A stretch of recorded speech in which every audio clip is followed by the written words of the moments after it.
Hey, this is the Entertainment Advice channel, okay? So what I want to talk about today is um the question of, did grunge ruin rock music?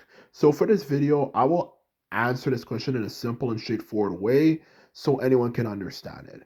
So now that I mentioned that, let's get started.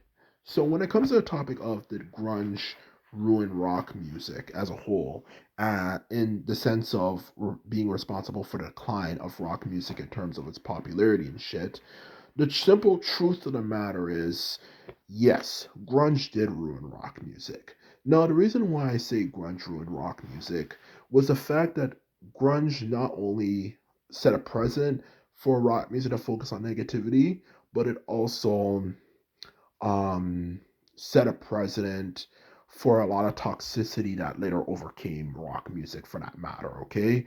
That is what grunge definitely left the role for rock music for. Now, I'm not saying grunge is a bad genre. Even as someone who's not necessarily a rocker, I'm more of a rap head.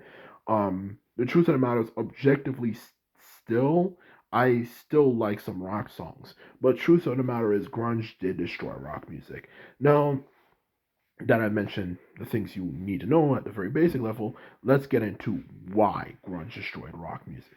Now, when it comes to the reason why grunge destroyed rock music, um, the first main thing I want to mention is simply down to the fact that grunge simply is a music genre that just focuses on talking about negativity. And that is one of the biggest things that also kind of helped destroy rock music, is that the truth of the matter in life is a cycle, okay? It's a cycle of positivity and negativity. Sometimes in life you go through periods of time that are absolutely horrible. Sometimes in life you go through periods of time that are positive.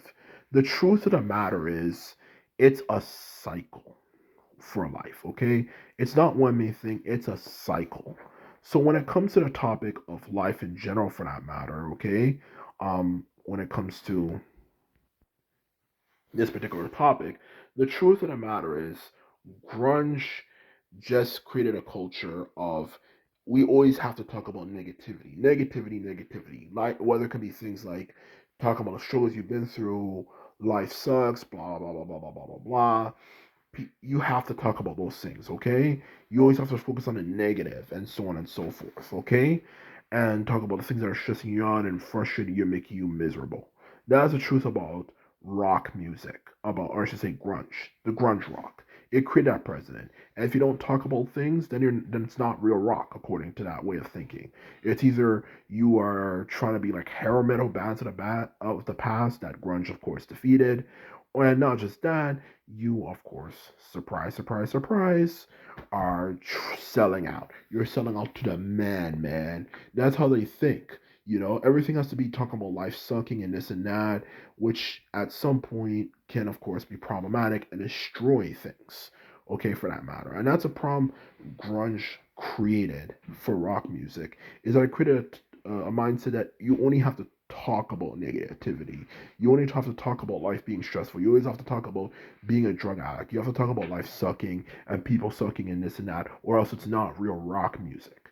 So that's the truth of the matter when it comes to grunge. It absolutely did set a negative precedent for rock music that helped contribute to it losing its popularity as a music genre. Okay, it's there's different reasons, but it definitely did set a precedent. Now, when it came to aside from that, now this one is a common complaint a lot of people have had about rock music as well, in all honesty, rock music in general.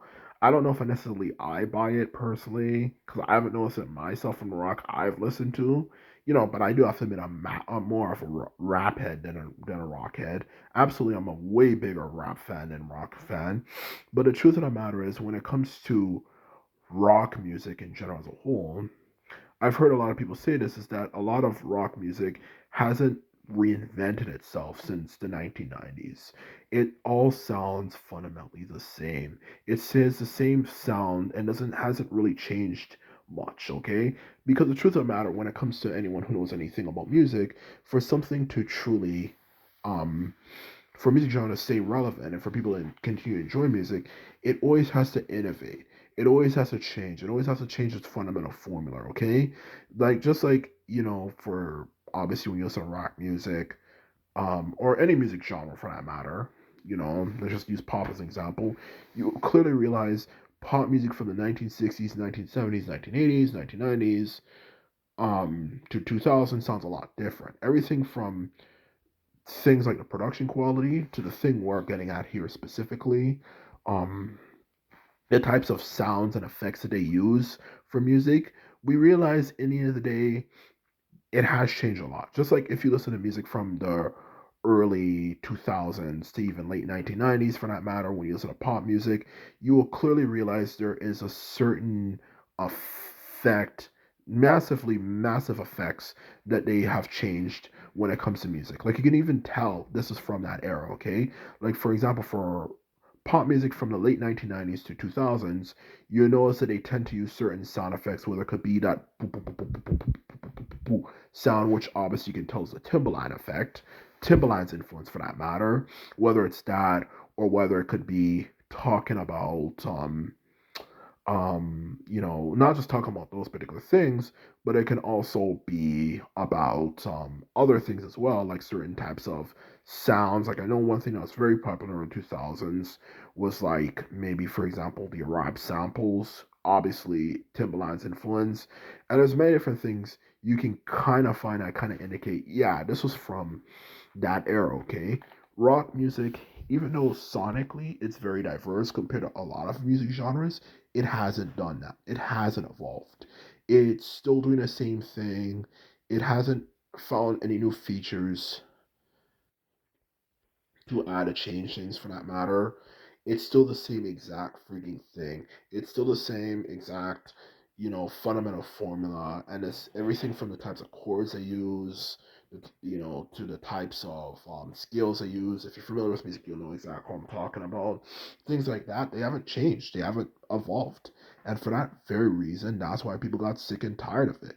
And guess what era they're modeling themselves off of, and are not willing to change? Guess what? Grunge.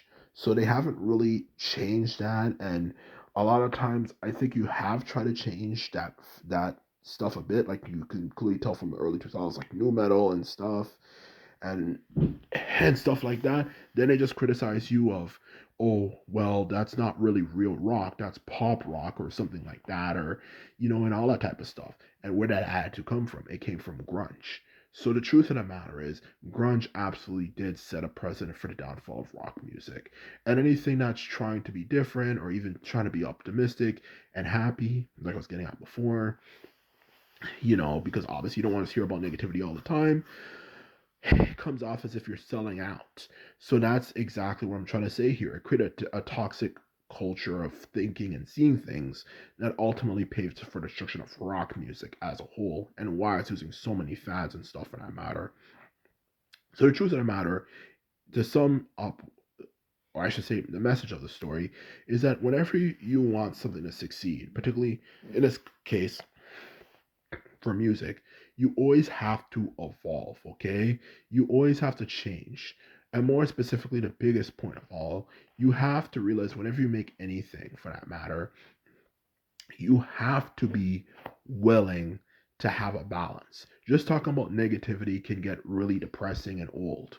Just talking about positivity can get depressing too, in a sense that you look at yourself and say, "Oh, why can't I have that?"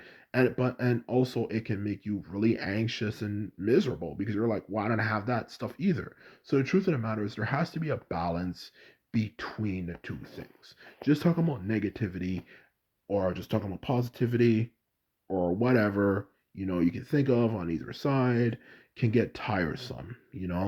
So the truth of the matter is you have to have a balance for anything. And if you have a balance for things, as well as, of course, willing to evolve things sonically, you'll succeed.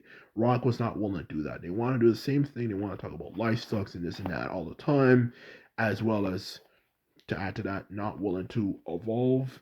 So that's the reason why they missed out and why they're dying and they're being replaced. So that's the truth of the matter when it comes to this particular issue. And I hope people learn that about life, in general, or I should say, learn something from life in general about it. You can't be just one or two things. You have to balance out. And most specifically for music, for that matter, you have to balance things out. So that's the truth of the matter for that matter when it comes to that particular issue, okay?